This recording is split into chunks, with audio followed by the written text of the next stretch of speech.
नमस्कार। आदर्श शिक्षण समिति बाड़मेर की ओर से आदर्श विद्या मंदिरों में पढ़ने वाले आप सभी भैया बहनों का हार्दिक अभिनंदन एवं स्वागत।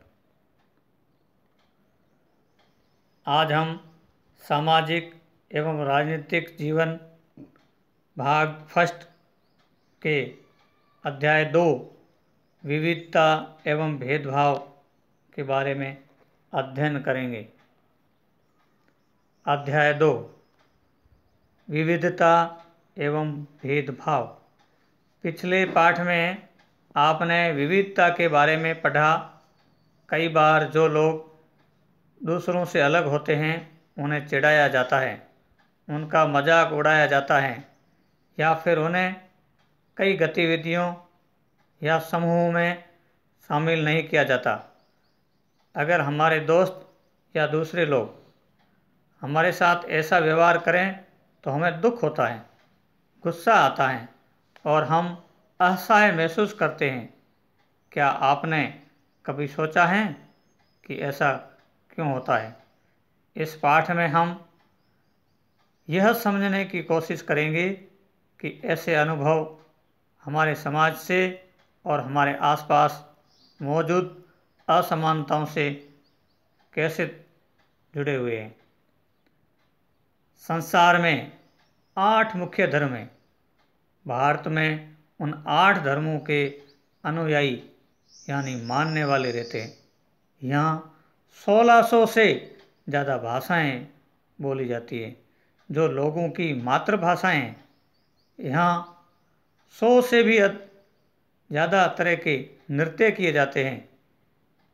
ये विविधता हमेशा खुश होने के कारण नहीं बनती। हम उन लोगों के साथ सुरक्षित एवं आश्वस्त महसूस करते हैं जो हमारी तरह दिखते हैं, बात करते हैं, कपड़े पहनते हैं और हमारी तरह सोचते हैं। कभी कभी जब हम ऐसे लोगों से मिलते हैं जो हमसे बहुत भिन्न होते हैं तो हमें वे बहुत अजीब और अपरिचित लग सकते हैं। कई बार हम समझ ही नहीं पाते या जान ही नहीं पाते कि वे हमसे अलग क्यों हैं। लोग अपने से अलग दिखने वालों के बारे में खास तरह की राय बना लेते हैं। पूर्वाग्रह क्या होता है? लोगों का पूर्वाग्रह कथन। उन कथनों को देखिए जो आपको ग्रामीण एवं शहरी लोगों के बारे में सही लगे। जिन कथनों से आप सहमत हैं उन पर निशान लगाइए। क्या आपके दिमाग में ग्रामीण या शहरी लोगों को लेकर किसी भी प्रकार के पूर्वाग्रह हैं? क्या दूसरे लोगों के दिमाग में भी ये पूर्वाग्रह हैं? लोगों के दिमाग में ये पूर्वाग्रह क्यों होते हैं? जिन पूर्वाग्रहों को आपने अपने आसपास महसूस किया है उनकी एक सूची बनाइए। ये पूर्वाग्रह लोगों के व्यवहार को कैसे प्रभावित करते हैं? ग्रामीण लोगों की क्या अवधारणा है?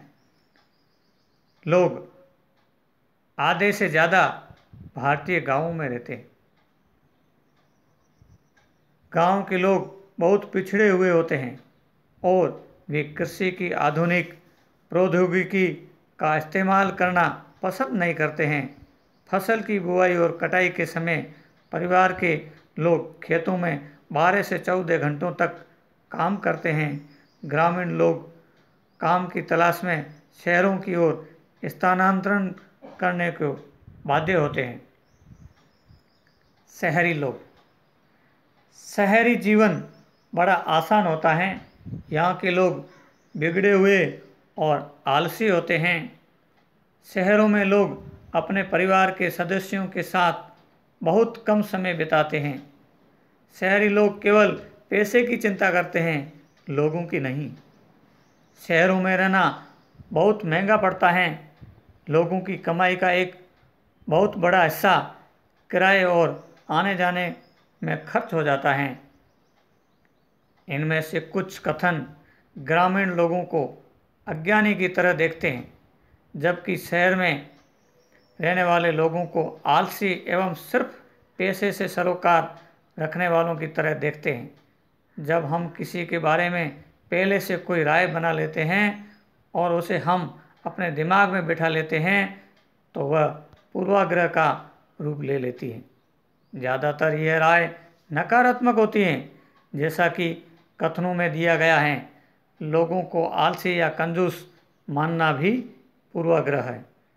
जब हम ये सोचने लगते हैं कि किसी काम को करने का कोई एक तरीका ही सबसे अच्छा और सही है, तो हम अक्सर दूसरों की इज्जत कर नहीं पाते जो उसी काम को दूसरी तरह से करना पसंद करते हैं। उदाहरण के लिए, अगर हम सोचें कि अंग्रेजी सबसे अच्छी भाषा है और दूसरी भाषाएं महत्वपूर्ण नहीं हैं, तो हम अन्य भाषाओं को बहुत नकारात्मक रूप से देखेंगे। परिणाम स्वरूप हम लोगों की शायद इज्जत नहीं कर पाएंगे जो अंग्रेजी के अलावा अन्य भाषाएं बोलते हैं। हम कई चीज़ों के बारे में पूर्वाग्रही हो सकते हैं। लोगों के धार्मिक विश्वास, उनकी चमड़ी का रंग, जिस क्षेत्र से वे आते हैं, जिस तरह से वे बोलते हैं, जैसे कपड़े वे पहनते हैं इत्यादि। अक्सर दूसरों के बारे में हम बनाए गए हमारे पूर्वाग्रह इतने पक्के होते हैं कि हम उनसे दोस्ती नहीं करना चाहते। इस वजह से कई बार हमारा व्यवहार ऐसा होता है कि हम उन्हें दुख पहुंचा देते हैं। लड़के और लड़की में क्या भेदभाव हैं? समाज में लड़के और लड़की में कई तरह से भेदभाव किया जाता है। हम सभी इस भेदभाव से अच्छी तरह से परिचित हैं। एक लड़का या लड़की होने का अर्थ क्या होता है? आप में से कई लोग कहेंगे, हम लड़के या लड़की की तरह जन्म लेते हैं। यह तो ऐसे ही होता है, इसमें सोचने वाली क्या बात है? आइए देखें कि क्या सच्चाई यही है। नीचे दिए गए कथनों की सूची में से तालिका को भरिए। अपने उत्तर के कारणों पर भी चर्चा कीजिए। वे बहुत ही सुशील हैं। उनका बात करने का तरीका बड़ा सौम्य और मधुर है। वे शारीरिक रूप से बलिष्ठ हैं। वे शरारती हैं। वे नृत्य करने और चित्रकारी में निपुण हैं। वे रोते नहीं हैं। वे उद्यमी हैं। वे खेल में निपुण हैं। वे खाना पकाने में निपुण हैं। वे भावुक हैं। ये सारणी में आपको भरना है लड़के और लड़की में क्या, लड़के लड़की में अंतर। अब हम कक्षा कार्य में कुछ प्रश्न करेंगे। 2 प्रश्न आपको दे रहा हूँ। पहला प्रश्न है, संसार में कुल कितने धर्म हैं? दूसरा प्रश्न है, ग्रामीण और शहरी लोगों में 2 अंतर लिखिए। अब हम कुछ गृह कार्य भी करेंगे। इसके लिए भी हमने 2 प्रश्न आपको दिए हैं। पहला प्रश्न है, लड़के और लड़की में भेदभाव के 2 कारण बताइए। दूसरा प्रश्न है, लड़के रोते नहीं हैं। क्या आप इस कथन से सहमत हैं? यदि सहमत हैं तो क्यों सहमत हैं? यदि असहमत है तो क्यों? इसका उचित कारण लिखिए। धन्यवाद।